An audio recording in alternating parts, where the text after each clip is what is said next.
Emanuel Pastreich is an American academic. He is also an author of several books, president of Asia Institute, and a 2028 presidential candidate. So what is the point of running for president in 2028? Right. Well, it's a profound question. And I've taken the step of putting together a little website to introduce myself as a candidate, even though obviously I don't have big funding. I'm not on CNN, and I'm in Tokyo, Japan. Almost impossible to do anything substantial in the United States. But I spent a lot of time thinking about this question myself. I watched the breakdown of politics in the United States, in which you have these two parties that are so completely corrupt. I mean, even compared with 5 years ago, they're more corrupt. And the Democrats have become the sort of like the little lapdog that, goes arf, arf every couple of days, but is basically going along with a program for everything. And the Republican Party is organized as an army, right? I mean, everyone has to follow the rules. So what would be the point of someone like me who can't get the money, who can't get on TV, who cannot operate in the American political system as it exists now, going out and saying, I want to be president, having a website, planning for it? There's not a simple answer. I'd say two things if you indulge me. I will. So the first is I ran in 2020, and I was in Korea, basically homeless and with no money, and I kept giving speeches, and eventually the Green Party, members of the Green Party, asked me to run for president of the Green Party, and there were only two candidates who were actually registered in the Green Party for the nomination for president: Cornel West and myself.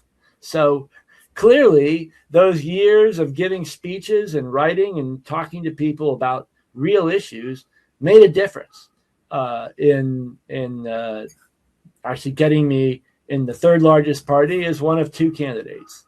However, the United States then, and even more so now, is so totally corrupt and so run by this extended security, intelligence, finance, IT blob that I couldn't get on the TV even when I was in the Green Party running. Even with broad support within the Green Party, I couldn't get any coverage anywhere, and the Green Party itself was limited in what they could do to help me. But this time, 2028, the United States, another cycle right around the sun, is even more serious. The institutions themselves are decaying. The marble of the Mouse House, the Capitol is it's turned into sort of like a fudge, or sort of like cheese, right? It's sort of like it melts away in your hands. It's easily destroyed because it's so rotten, and that's why Donald Trump has come to power as a sort of political Godzilla, right? I mean, he just swipes his hand and he can knock down whole, departments of the federal government. He can destroy the whole Congress. I don't think Donald Trump himself is that powerful. He's a Godzilla because the institutions, the mentality, the mindset, the culture, and the sort of moral philosophy of America has decayed to such a level that you can knock anything over, National Science Foundation, Harvard, Department of Education, the entire military system, because it's just waiting to. It's like the termites have eaten away. All that's left is the Mouse House facade. So, in that sort of an environment, I think there would be real value for me to say I want to run for president, even though I know that in the current system it's impossible, and to articulate a vision for what the United States could be based on the best of our political traditions, of our philosophical traditions what we got right. And that in that process, even if I myself am not ultimately successful for whatever reason, that maybe someone out there in the United States, maybe a young person, younger than me, now over 60, young person might hear what I say and be inspired to pick up the torch, as it were, pick up the flag in the battle and march forward. And that person may end up being president or some major political force in the United States. And if I can achieve that would be success. Mm-hmm. Okay. So who are you going to be speaking to? People who, I was myself embarrassed to admit that I really didn't know what politics was. And I started with Bob Dylan, who said, oh, well, politics is just simply things that people do. I don't know if he really said that or not, but I thought I liked that. Great line. Yeah, it's things that people do. And the other thing that I didn't understand was the amount of elections. Right here in New York State, for example, before we get to an elected level, I found out that my neighborhood has community boards. And they awfully often try to determine issues to bring to elected officials. But and maybe somebody else would offer another incremental level, but I would offer that the next position above a community board would be a New York City Council member. And they can work at City Hall and actually are legislators for New York City's laws.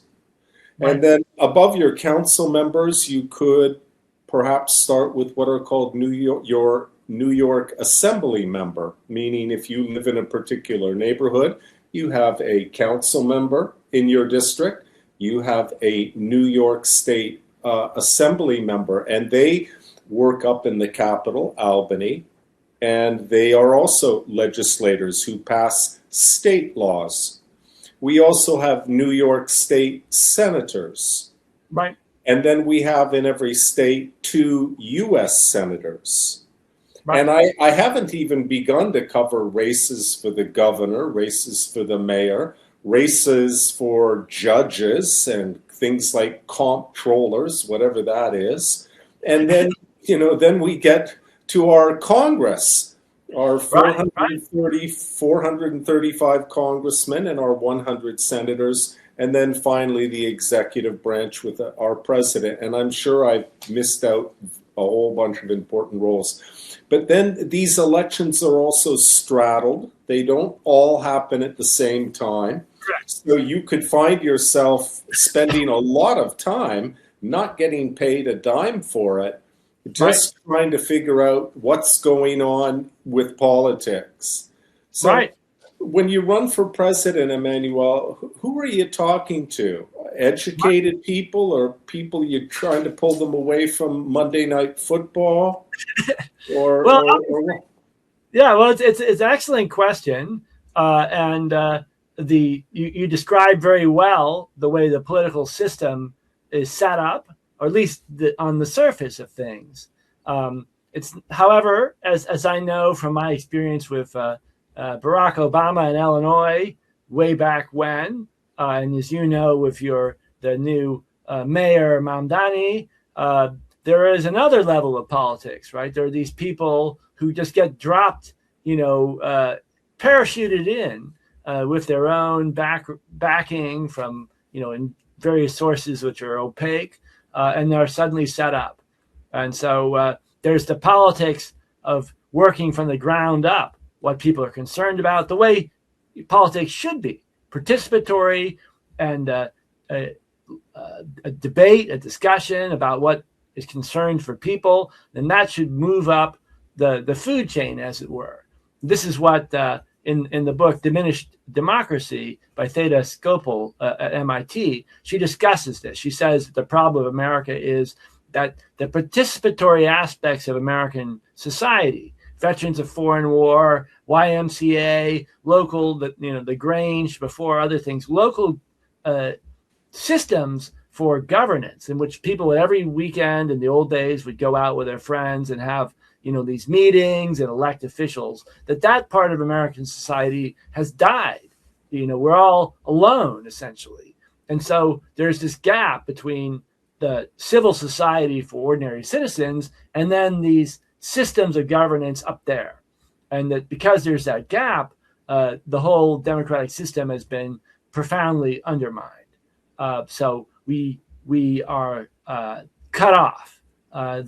And that we end up with people like Obama or Mamdani who are parachuted in to the sort of fake democracy, as it were. In the case of Mamdani, I mean, as you know, he went for his second visit to Donald Trump, right, to grovel all over him. It was truly disgusting to me. And I was really sort of shocked because I saw in some of the media, also related to New York, people were still writing all this, sort of in the common dreams type media, that he was still great, right? He was like this progressive who was going to bring everything back to the way it was in a previous age, and more democratic, more participatory, more fair, more egalitarian.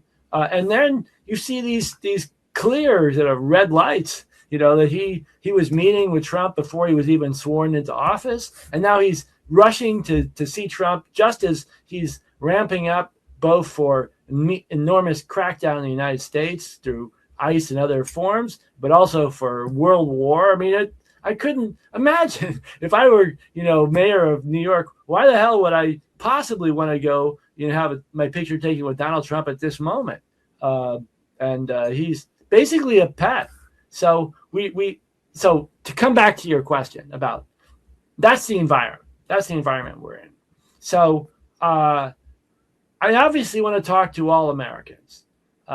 My range will be limited by, the fact that I can't get on X with more than 50 people. I can't get the sort of access that other people do, and I don't have the money pouring in because I'm not towing the line for various interest groups. I'm not an Obama posing as an egalitarian first African American president while being showered in money from private equity and various Hollywood and IT companies. I'm not trying to play that sort of game.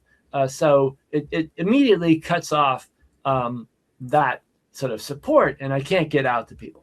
However, I think for your average working person in the United States, working people have the ultimate respect. In fact, I think things are so corrupt in the United States that the only people I have real respect for is working people who actually do something concrete.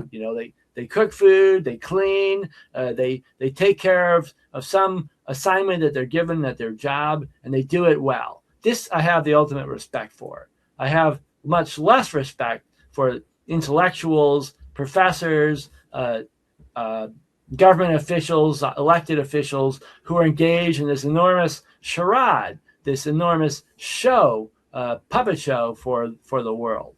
And so I would hope that I'm articulating myself today or in my speeches in a way that a working person, maybe someone who didn't go to college or didn't finish high school, would understand something of it and would be intrigued. And I would want to do that. At least my ideal would be that I'm not going to speak down to people. I'm not going to assume that the working woman, working man in the United States needs something like what we got with Donald Trump's State of the Union address, sort of a welcome the Thunderdome, the Mirage or the Sands type extravaganza, right? That working ordinary people have the capacity to rise to a higher level. And the reason that they haven't been able to do that to some degree is because all these multinational corporations have been force feeding them all this garbage, right? In the media, in commercials, trying to distort their values. And that the future of America, that the way to rebuild America is by taking ordinary people and saying, you have the capacity within you to rise to a higher level. So I don't want to talk down to people. I don't want to like customize it to be stupid or to be about just about sports or simple things or harmless things. I want to speak frankly to America about what's really going on in America, including some very painful aspects of what has been done to our country. Mm-hmm.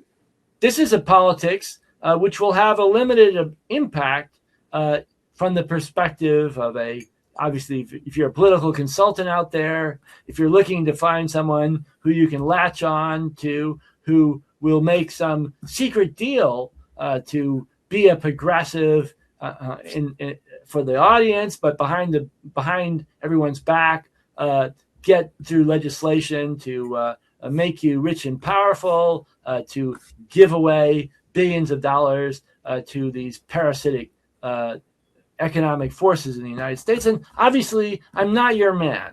This is not who I'm about. My point would be to say that we are going to stake out our ground. We're going to hold our ground, and we're going to basically adhere to the scientific method to determine what is true through a rigorous pursuit of truth in a scientific manner, a rational manner. We're going to stick to the Constitution and Declaration of Independence and how it defines what the United States is, what the government is, and what it's not.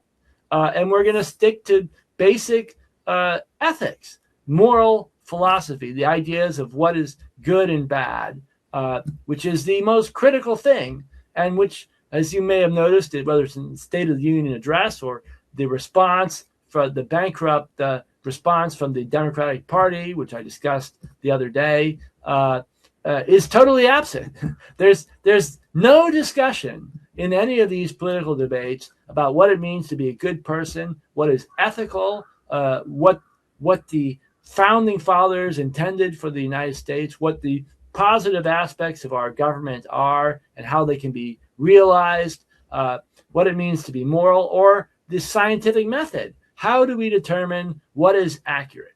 And sadly, in the United States, and I think this is not an accident, we have a trend in Wikipedia or Grokpedia, I guess they have now, or these various AI-enabled devices that people are increasingly made dependent upon, that they determine what is true based upon the number of sources on the internet or the number of postings by people. So truth becomes democratic in a twisted way. But truth and morality, the set of pillars of politics and policy, truth and morality are never scientific.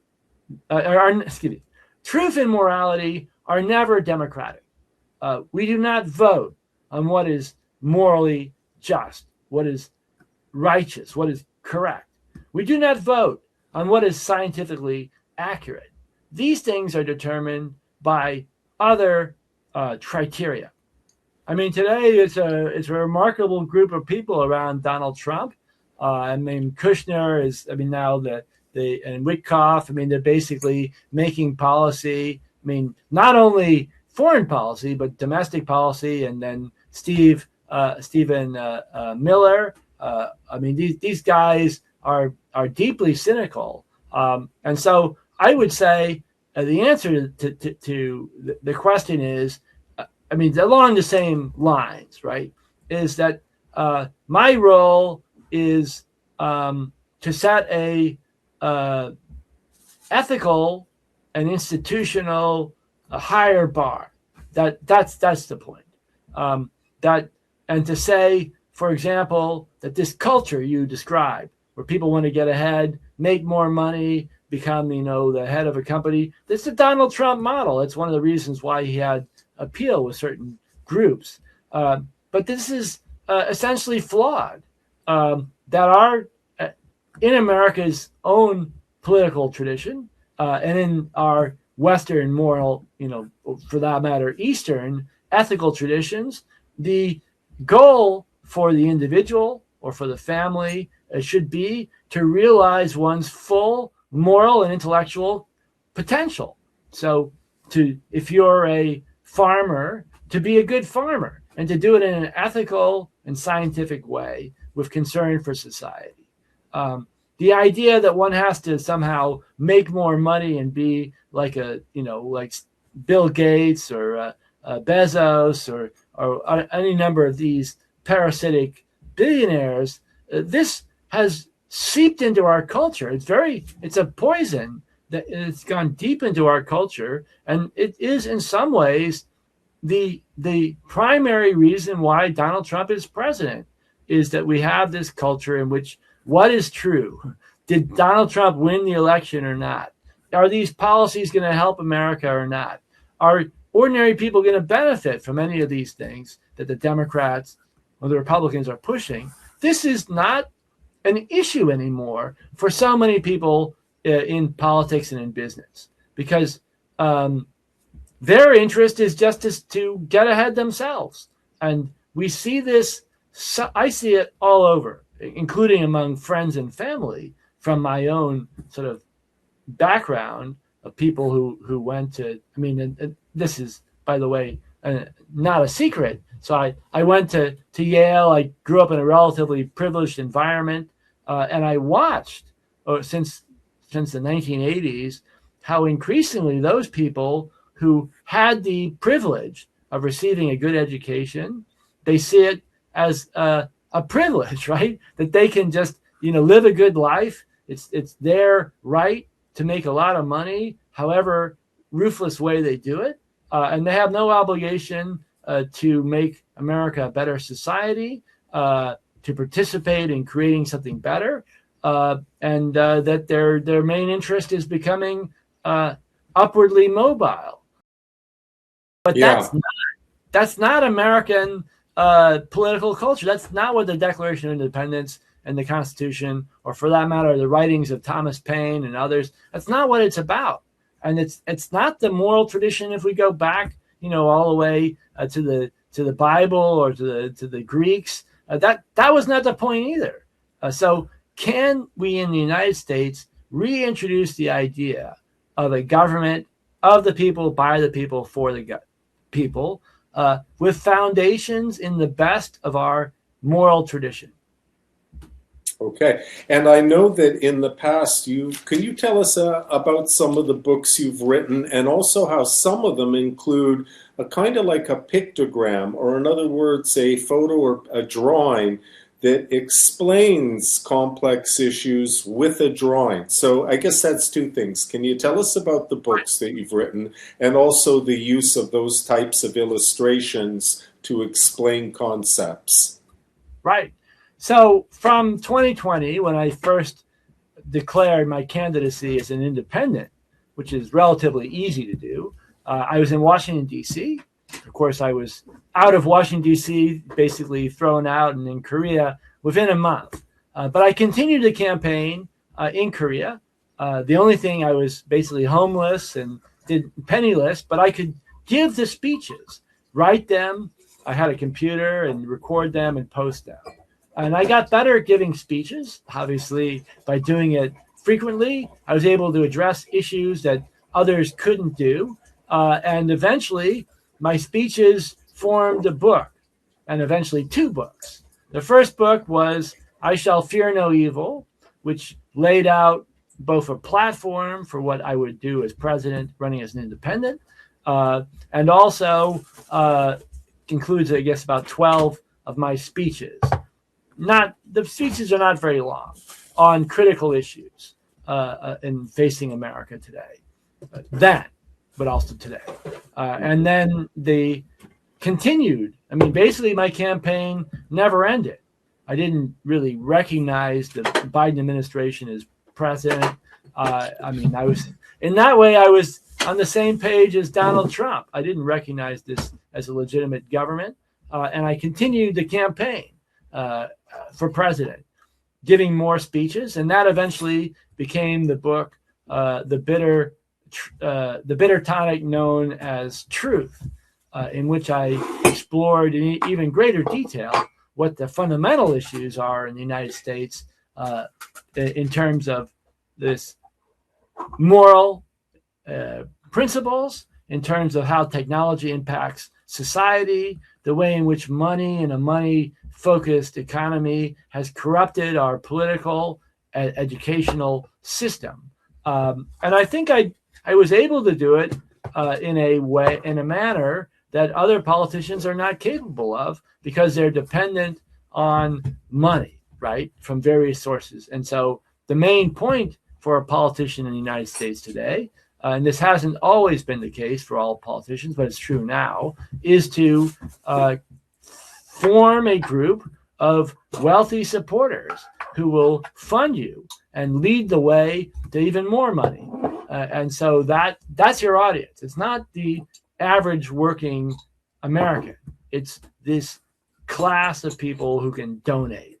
That's your audience. So the genius of the politician, Obama and Mamdani are geniuses in this respect, is to appear to be somehow populist and with the people, when in fact your primary goal is to serve an aristocracy, and to some degree an oligarchy in the United States.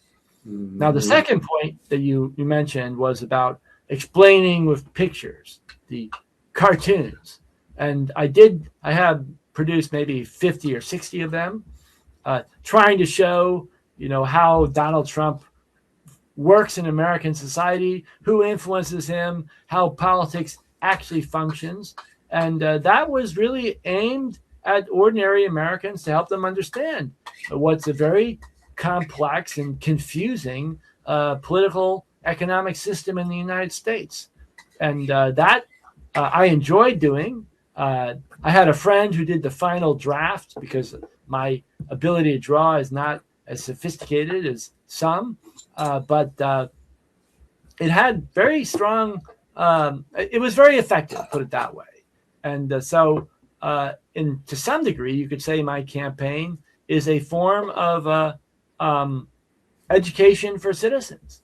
I was originally a teacher. I was a professor, University of Illinois, Urbana-Champaign, and other universities later.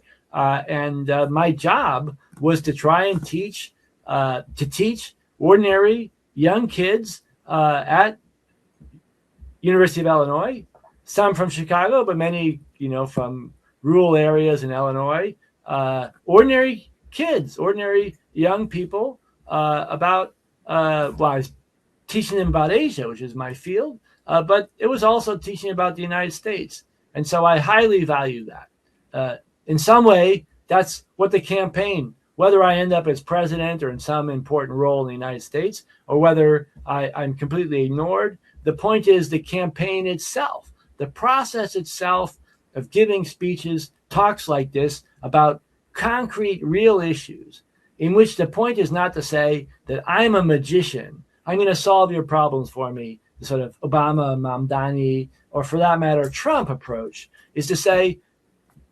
I'm not a magician, I can't solve things, but I can, based upon my experiences, give some clues, a roadmap forward for how we can rebuild our country.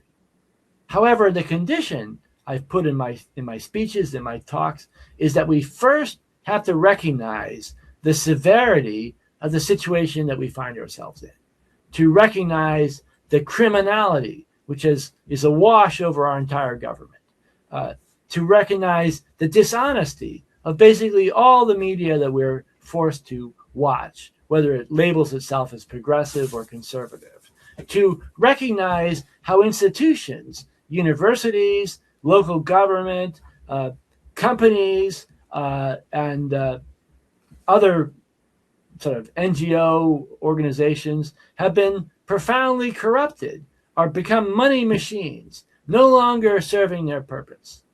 And at the moment that we recognize this reality of where America is, then we can actually start to make real changes. And I really do believe it is possible.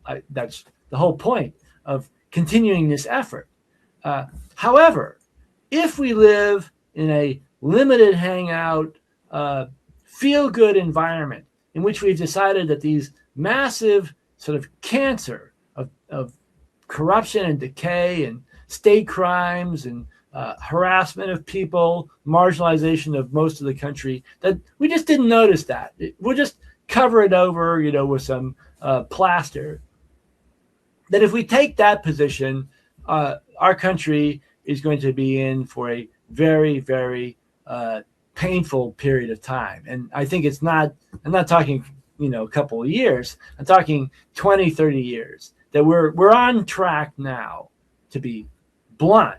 We're on track now to follow the Soviet Union, that the United States in 2026 is like the Soviet Union in 1989, that the institutions are crumbling, the wheels are coming off the wagon, and we have just a complete collapse of the moral integrity and the institutional sophistication which made the United States in the first place.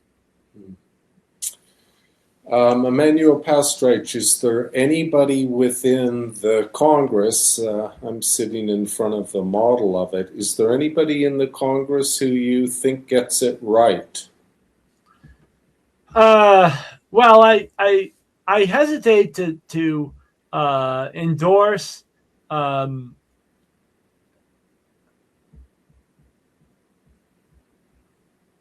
it's a good question, and I there are certain names that come to mind. I mean, I guess it was Representative Massey who had made various statements about the Trump administration, especially the relationship with Israel, that had gotten him in such trouble, and that was impressive to me.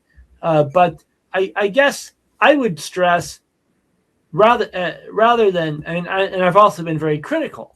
I mean, people like Bernie Sanders, or for that matter, Mamdani or Barack Obama, who I think have betrayed the people in their the game that they play, the sophisticated game that they play.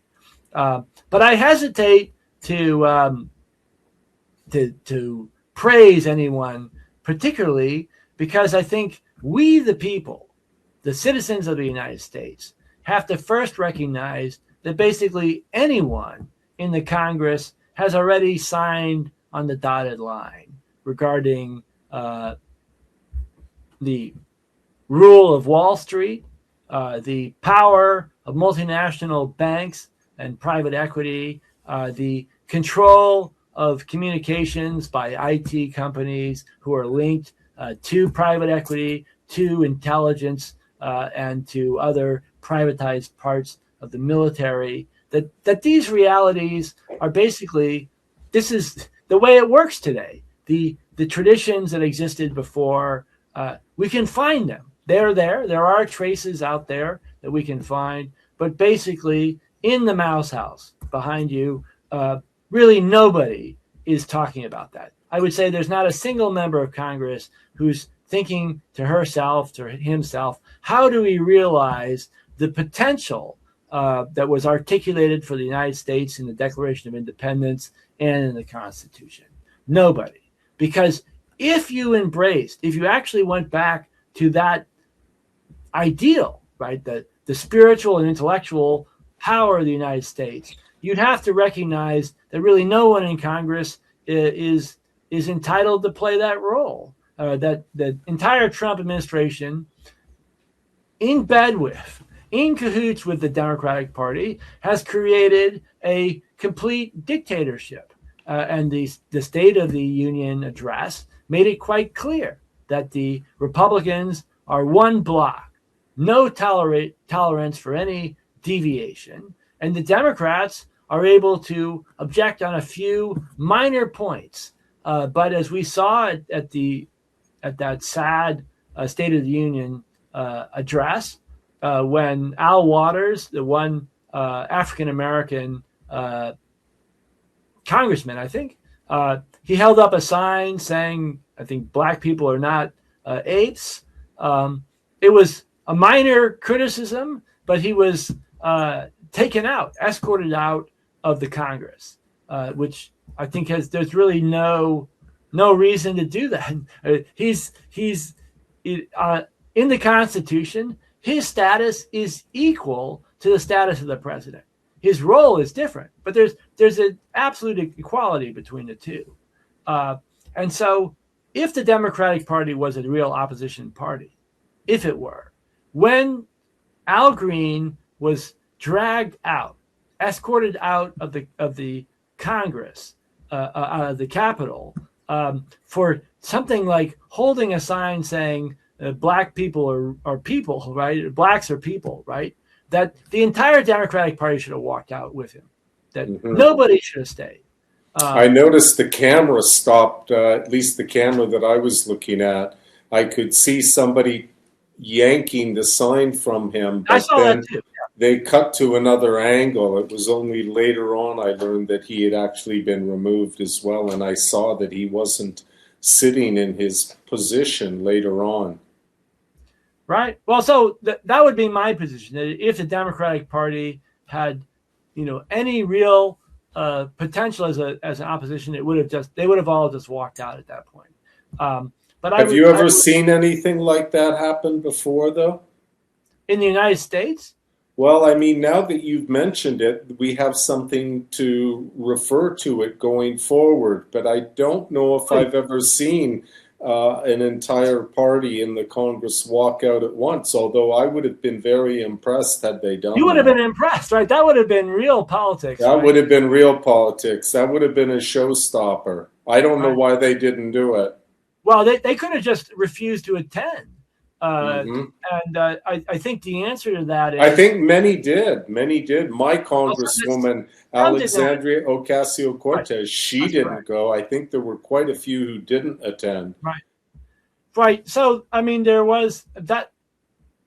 Actually, I don't really want to say the Democratic Party should have done a better job, because the Democratic Party itself is so deeply compromised that I'm not interested in reforming the Democratic Party. I'm not a Bernie Sanders type politician. And in fact, in my own political efforts in the United States, dating back to when I was at the University of Illinois and got in so much trouble previously, in terms of people who stepped up to help me, try and save me, as it were, there were more Republicans than Democrats. There were more conservatives who came to try and help me than there were liberals.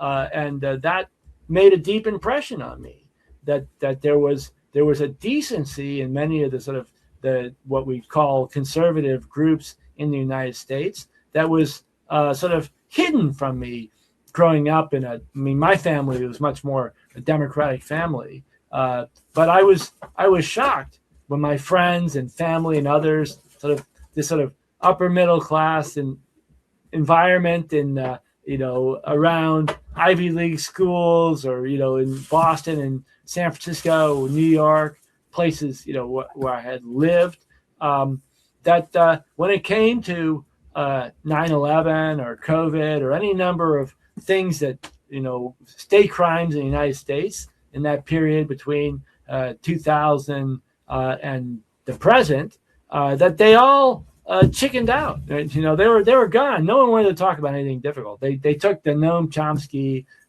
Chris Hedges approach, and that was an eye opener, because I found in my own experience all these conservative groups and conservative individuals who were actually interested in truth.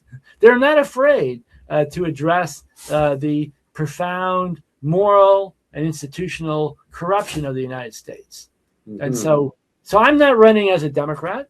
I never ran as a Democrat. I was a Democrat in a previous lifetime, but I was also registered as a Republican for a period of time, and I ran under as an independent, and then in the Green Party. And actually, the Green Party had different factions, but there was a whole mainstream faction in the Green Party who hated me. They really hated it. They didn't like anyone in the Green Party who was willing to take on state crimes, who was questioning a lot of these things. They wanted to say that Biden and Obama, they could have done a better job, right? If they'd just been a little bit more on the ball, had just had a little bit more thoughtful, that they could have been great. And to suggest that the Democratic Party itself is a criminal syndicate, this was totally unacceptable to a large chunk of the Green Party. Mm-hmm. However, there were people in the Green Party, and what we still refer to as Green Liberty, who felt that they could build bridges with conservative groups based on scientific truth, right? Getting to the bottom of what's happened to the United States. I think there was enormous potential for building these sorts of bridges between Americans who have a sort of ethical responsibility, interested in finding out the truth of what's happening to our country, and to forget this left, right, conservative, liberal, Starbucks versus what would be Kentucky Fried Chicken type ideological split, and get down to brass tacks, to take on the real issues. So we had a group in the Green Party who wanted to do that, but the Green Party establishment could not tolerate that sort of politics. And I doubt that I can run in the Green Party again, but it's not impossible. However, the Democratic Party, the Republican Party, the Green Party are not mentioned in the Constitution. There's no discussion, no empowerment of political parties in our Constitution or in federal law. And this idea that somehow things are decided by parties is something that was added later, and it's become an increasingly corrupt and dangerous tradition in American politics. Tell me something. Behind me here, a copy of the U.S. Constitution. So do you think it's possible to be president, and do you see yourself as being able to work with everybody? And after all, I think everybody swears to uphold this book. Right. And what do you think? Right. Well, I think first, it's not my job or my intention to work with everybody. I obviously am willing to talk to anybody. That no problem with that. And I do realize that there are different worldviews, and we have to compromise, like with the establishment of the Constitution or Declaration of Independence, Articles of Confederation, to bring together people with different perspectives at some level. However, the level of corruption in the United States right now, the level of illegality that's become commonplace, common sense, is so extreme that I would say my position of president would definitely not be to try and corral all these narcissistic criminals into some sort of harmony. It would be, it's like, being thrown into the lion's den and saying, oh, well, maybe lions can become vegans. I mean, it's not going to happen. So the way the politics would work. Let's imagine a scenario. Somehow I become president of the United States. I think the way it would work is we'd first sort of draw a line in the sand and say we're going to go back to constitutional governance, and we're going to follow the law, and it's going to be based on scientific truth and basic ethics. And we're not going to tolerate all this deep corruption that we've had. And my guess is that at the beginning, everyone walks out. Pastreich is crazy man, totally intolerable. But if I became president, it means that there are certain factions in the United States that support my vision. And so the way that the politics would work is I stand firm on it. The whole Congress walks out. And then they realize this doesn't look that great, right? They're doing something extreme when I'm speaking the truth, which ordinary Americans can understand. And that the process would be that they are forced to rethink what politics means and what they're trying to do. And at the same time, that the billionaires and the multinational banks, IT companies who have created this, who back these politicians, are going to have to start thinking very seriously about their their survival.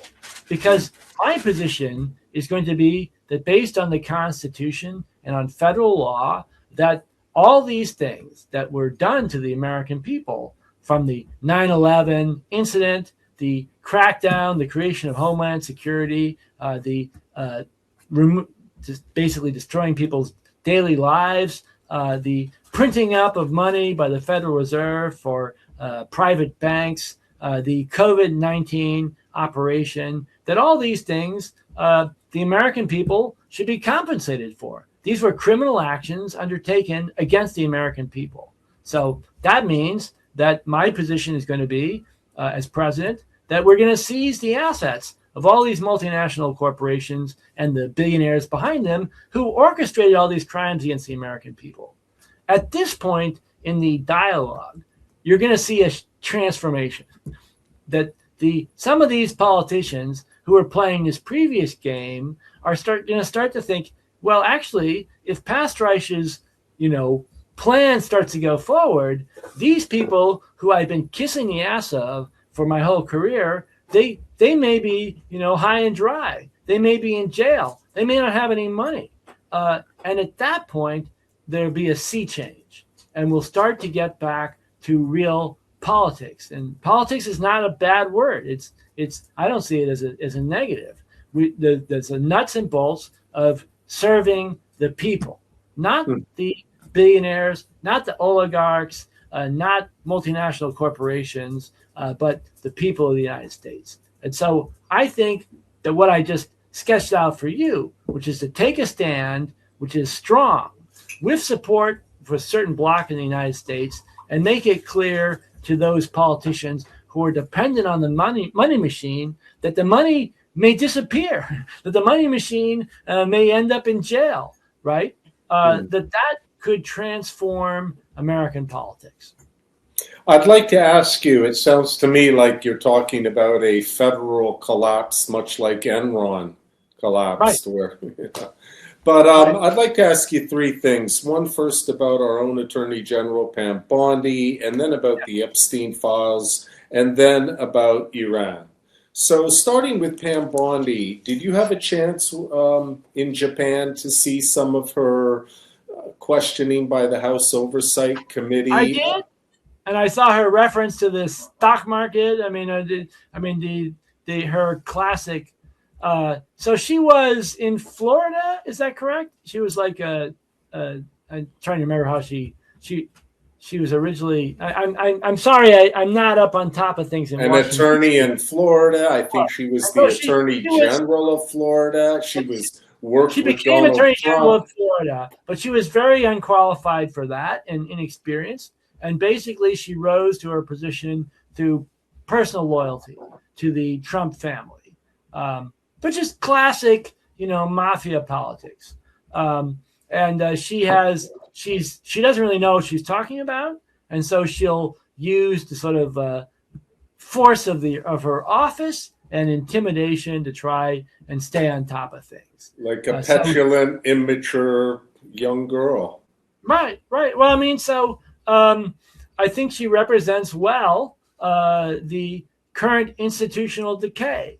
But we did see before, whether it's in the Biden administration or the previous Trump administration or even the Obama administration, this trend to promote people who are totally unqualified based on their ability, their loyalty to certain groups. And that you could say that about me. If I had been willing, and I was in Washington, D.C. for 2 periods of time in my life, if I had been willing to toe the line for certain corporations on certain issues, and people did approach me about this at the time, that I might have been successful. If not as a politician, as a lobbyist or a consultant or whatever, but I couldn't do it. So I think she's immensely unqualified. She should resign immediately. But I hesitate to make that, part of my speech, because so many people around her are at least as unqualified as she is. And the people she's talking to, it's really, we've reached a new low in America. And that is something we just have to recognize first. Once we recognize that we've gotten down to the Pat Bundy level in America, that then we can start to move up. But if we're trying to deceive ourselves to say everything is fine, then it's just going to get worse. Emanuel Pastreich, did you know that Thomas Massey was discussing what they could do with Pam Bondi? And he said the problem with getting her in contempt of Congress is even if they were successful in getting a vote that she was in contempt of Congress, that gets actually referred to the DOJ. Which, you know, and so he said, but they had another option, which is to bring charges of inherent contempt against her. And if that were successful, at a maximum, it allows for a $10,000 fine per day. And so, you know, he, of course, has to get cooperation from other members of Congress. So who knows? I'd like also to mention about Senator Ron Wyden, and if you have any feelings about him, he's the Democrat from Oregon. And he's introduced the Epstein financial, if we could transition over to the Epstein files now, he introduced the Epstein Financial Records Act. Now, it hasn't been voted on yet, and he's in the Senate, but he did write it as a bill, and he has sent 3 letters to Secretary of the Treasury Scott Bessent demanding Epstein's financial records, and Bessent has given kind of ridiculous excuses.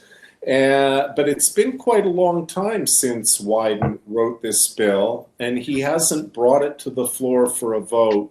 It'll only cover what are called suspicious activity reports, and there's a whole bunch of other transactions that are probably important. I don't know if you had a chance to see the photograph that the House Oversight Committee used a subpoena to get from the Epstein estate, but among those documents that they got and released were photographs and documents inside a book called Jeff Epstein's 50th Birthday that was put together by Maxwell. She spent apparently months putting the book together. And one of the entries comes from Jeff Epstein's associate named Joel Pashkow, I believe a real estate developer. And it's a photograph of Jeff Epstein with 3 individuals. One is Joel Pashkow, another is an unidentified male, and then there's a woman in the photograph, but there's a black box over her head. The 4 people are outdoors at Mar-a-Lago, and they're holding a giant check, the kind that you see when somebody wins. Picture. I do remember. If somebody wins a lottery, sometimes for the press conference, they'll use one of these 4 feet by 2.5 feet checks, you know, like a sweepstakes, publishing house sweepstakes check. And Jeff Epstein went to the trouble of having this check made and signed. It's made out to him, payable to Jeffrey Epstein, for $22,500, and they've signed Donald Trump's name in. Now, it's not Trump's real signature, but they have used a marker and written the name D. Trump. So underneath the photograph is a handwritten note, that says, Jeffrey showing early skills with women and money, sells a fully depreciated woman to Donald Trump for $22,500. I didn't get the girl. No, I handled the deal, but I didn't get the girl or the money. And this is on a single page of the 50th birthday book. And unfortunately, Senator Wyden's bill will not tell us if Donald Trump ever used a wire transfer or wrote a check to Jeffrey Epstein for $22,500 because that amount is too small, and Wyden's bill covers more significant transfers of money. Do you know anything about Senator Wyden? That I've written his. I have heard the name, and I am familiar with this effort to pursue more rigorously the content of the Epstein files. But I haven't been following that specific. I'd be very interested in reading the bill, and I would give my support for such an effort. And obviously, we can work with anybody in the United States who's willing to take a stand on these issues. I personally feel that the Epstein files have tremendous potential within them. That if we start an avalanche of releasing everything, that it will eventually start to spill over into the other major state crimes, COVID-19. It's already started, but also 9/11, and that the initial process of releasing some materials related to Epstein can result in the release of materials that would cover a far broader swath of the institutional corruption in the United States, and that would empower us to take extraordinary measures to say we have to clean house. We have to essentially rebuild the entire government, and we have to accept and at that point, when the American people have seen in detail just the level of corruption, they're starting to get a taste for it now. But there's even more. There's even more to it. Right. That would create the environment in which the next step would become palatable for the American people. And the next step would be to say, throw them all out, right? I mean, that would, in some ways, lock them all up. My position. Which is to say, I realize there are good people in the Congress, in the White House, trying to do their best. But they were all cooperating in vastly unconstitutional and illegal activities for the last 25 years. And there must be consequences for that. Now, I do believe in the equivalent of a, denazification process, that people can be rehabilitated and allowed to come back into government and into politics once they've coughed up the truth of the crimes that they were involved in.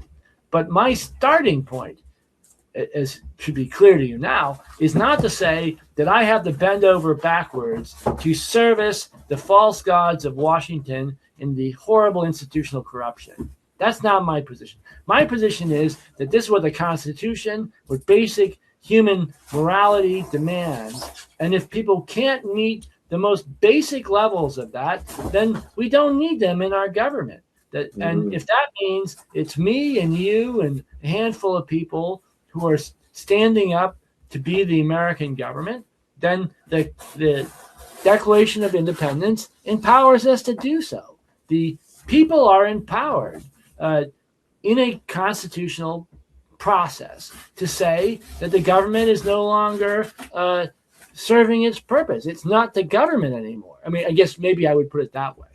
That to say, it's not to say that I think we should overthrow the government. I don't think we should overthrow the government. I believe in government. Otherwise, I would not be involved in these activities. However, I think we can take the position that, say, ICE, this privatized organization, or DOJ, right? This privatized organization posing as government is not government. And that, say, when the White House is taken over by the Trump organization, if we sort of sell off the Federal Reserve to various investment banks and billionaires, that it's no longer government. And so that would be my position going in, my strategy and my politics. And it's not a secret. You can find it in my books. But we start out by saying, this is the Constitution. This is basic morality. These are the interests of the American people long term. If nobody in the Congress is going to stand with us, it's not going to bother us at all. We're going to stand on this platform and this position until people turn around and come to us. And that's what my campaign now for 6 years has been about. No compromise on the fundamentals. Plenty of horse trading on little things that people need to do to get by, through the day, but no compromise on the fundamentals. And Donald Trump is a product. I have no interest in Donald Trump rage. I mean, his family was corrupt at this level from the beginning. Nothing changed. The Donald Trump. What changed was America. American culture and civilization has been so deeply corrupted that sadly, the man, woman in the street has been misled to sort of accept that black is, white, white is black, war is peace, peace is war, and we need to sort of again draw a line in the sand and say no. There are objective sort of standards, objective sort of criteria for judging government, politics, and individuals. And they are, once again, the scientific method for the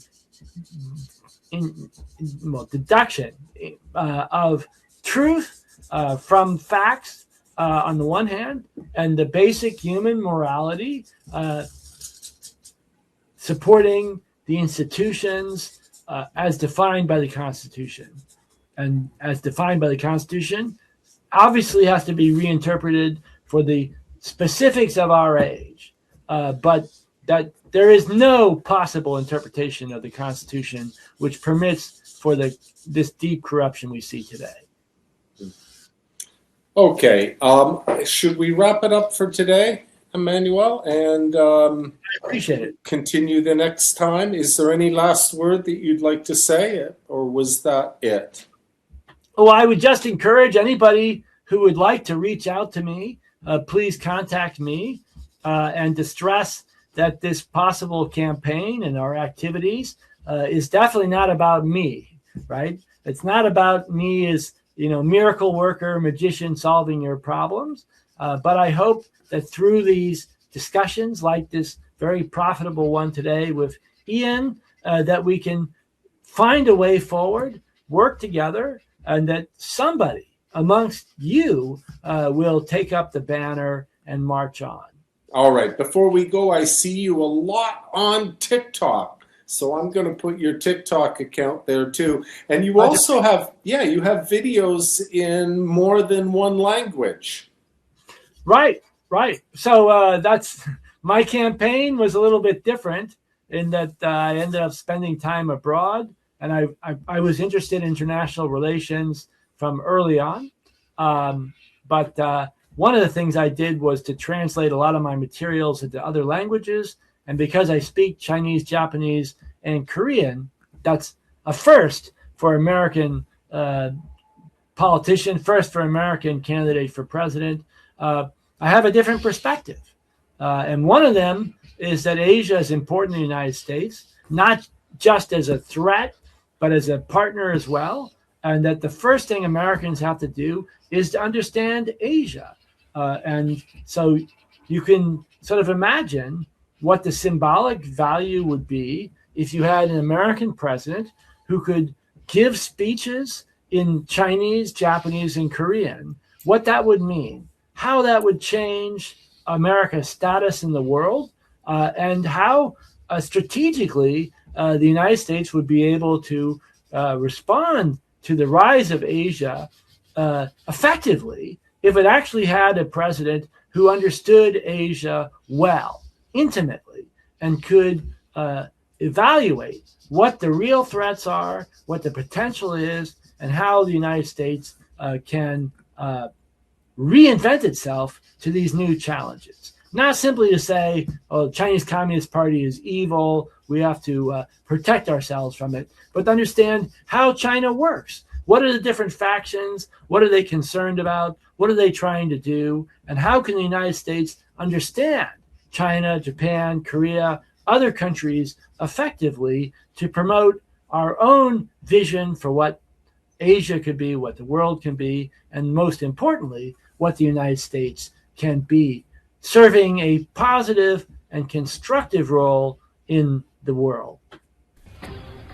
The official Emanuel Pastreich presidential campaign is Pastreich28.Asia. and on TikTok, Emanuel Prez 1964.